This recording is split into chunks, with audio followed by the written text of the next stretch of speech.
You might ask, what if people only lied under extreme circumstances? Couldn't we universalize lying when, say, there's an axe murderer at the door trying to get in? Actually, no. If everyone always lied when an axe murderer was at their door, well, axe murderers wouldn't believe us when we tried to trick them.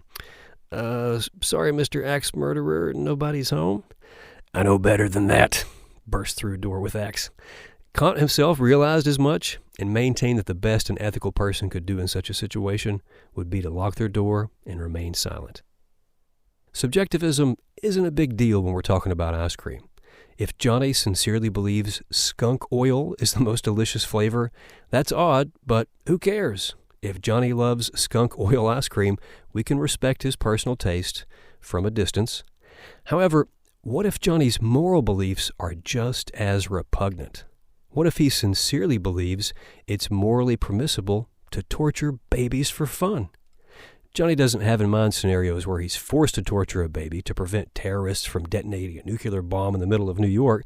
No, Johnny believes torturing any baby at any time for any reason is completely morally acceptable, even if one does it just for kicks.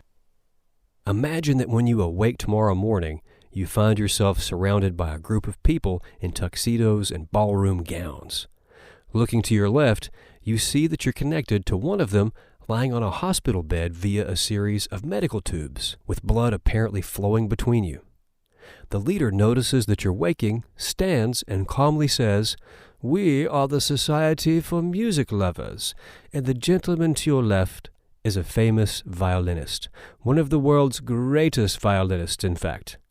He has unfortunately been stricken by a harmful kidney disease, and your blood contains a rare protein which he needs constantly circulating through his veins to remain alive.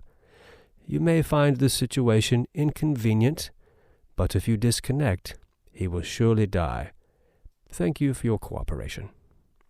The question is, were you to awake to find yourself sharing your blood supply with a famous violinist, would you have a moral obligation to remain connected? From the utilitarian perspective, I assume drowning is a very unpleasurable experience, not to mention the negative impact my student's death would have on her friends and family. If I trespass on my neighbor's lawn just this one time, her grass won't be damaged too terribly, and I suspect she'll actually thank me for the rescue, for it might prevent a lawsuit as well as a devaluation of her property. Homebuyers hate haunted ponds. Remember the evil Johnny argument from Chapter 3 for why ethics isn't ice cream? I didn't use a sophisticated explanation to convince you moral subjectivism is fatally flawed. Rather, I exposed how endorsing it prevents us from criticizing baby torturers, and you could intuitively sense the gravity of this weakness. While philosophers are best known for using their minds, we actually need our hearts and minds to work together. We need our moral sentiments to mesh with our moral arguments. Recall how Kantianism, utilitarianism, virtue ethics, and care ethics are all tied to some axiom we take for granted as obviously true. Upon reflection, we simply know or can directly see or feel that autonomy/respect, consequences/pleasure/pain, character and relationships are morally relevant concepts.